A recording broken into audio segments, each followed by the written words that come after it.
Let me ask you something.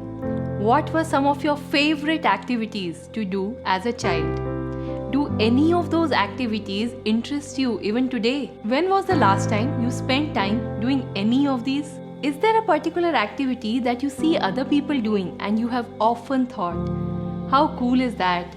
I wish I could do that. If you had a free afternoon, even 1 or 2 hours, to do an activity just for you, what would that be?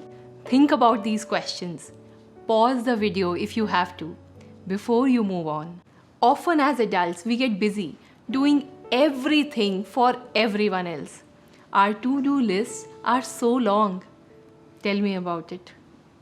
We don't give ourselves the space to even consider bringing a hobby into our lives. We are not machines and we do not need to be productive all the time. Do something that just play for you, that you think like you are just messing around. No matter how insignificant or silly, as long as you enjoy doing it. It is so important to have a hobby. That hobby is something active and creative, and it is just for you. You are not trying to make money out of it or create a business from it. You do it because it makes you happy. That is it. No pressure, no plans, no targets, no deadlines. Dig some soil, sow some seeds, plant something new and just admire the beauty. Just admire what you have created. Caring deeply for these little plants gives me an immense sense of satisfaction. I look forward to seeing how the little sapling is growing. When I wake up, I go to the balcony to check on them. If a new leaf or a branch is forming, it's a delight. It's pure, unadulterated happiness to watch them grow, and that I played a part in it. Just take a stroll, look around, get lost in nature. Touch the plants, smell the flowers, listen to the birds, the winds. Just walk, sit, or meditate. I love to spend time outdoors. It need not be an exotic foreign location. It can be a park nearby or a small hiking trail, or any spot I like that is close to nature and relaxing. I may do yoga or just meditate, but sometimes I just like to take a stroll and enjoy the surroundings. I always wanted to skate, but somehow never got to it. So, when my kids were learning from a coach, I enrolled myself for a session. My head said it's such a dumb thing to do at this age, you'll definitely break a leg or two. But after a few sessions, I can say that I did not regret making that decision. In fact, I loved it. I have a long way to go in skating, but I'm glad at least I started. I cannot forget the moment when I was finally able to balance, even though I was a bit jittery and nervous. I was finally standing on a set of wheels. Oh my God, it was such a high. After all, it's these small moments that make a difference. It's like we carry around a little basket in our hands and want to pluck and store some of these moments to cherish for life. Doodle something if you feel like it. In this digital world, we have forgotten how it feels to create something on paper. I'm not great with brush, but I love to put some colors on paper. So I'm always very excited to learn something new from a friend or YouTube or my kids. We may not always find time. Work and family commitments may keep us from it. But there are pockets of time that I can always steal between chores and other projects. It's like that unfinished painting is calling me.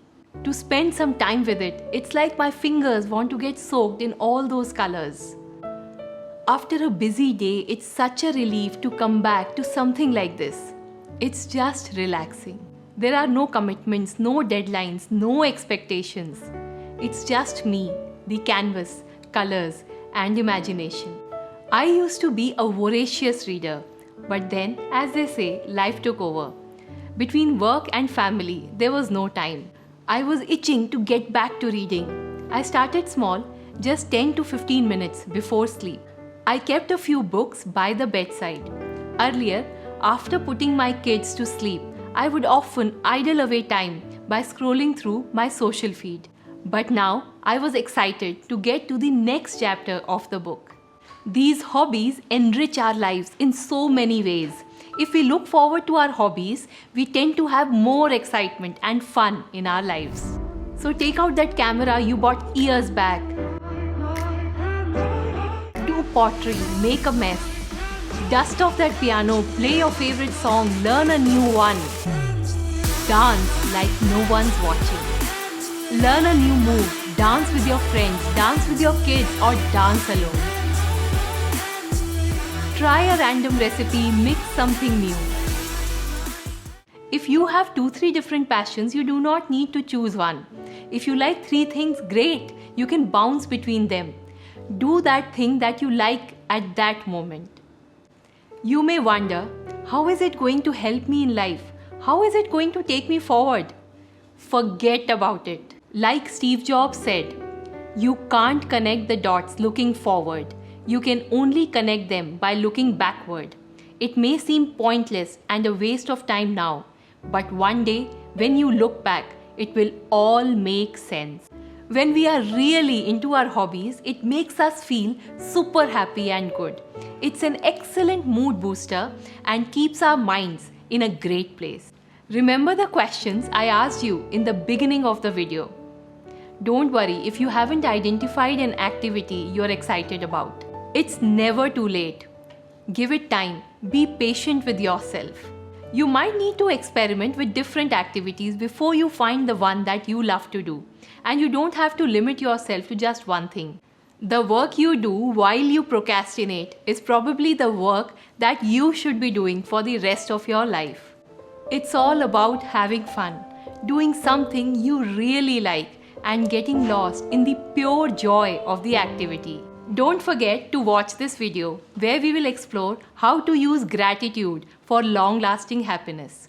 Thanks a lot for watching, and do subscribe to the channel for more videos on building a healthy mind, body and soul.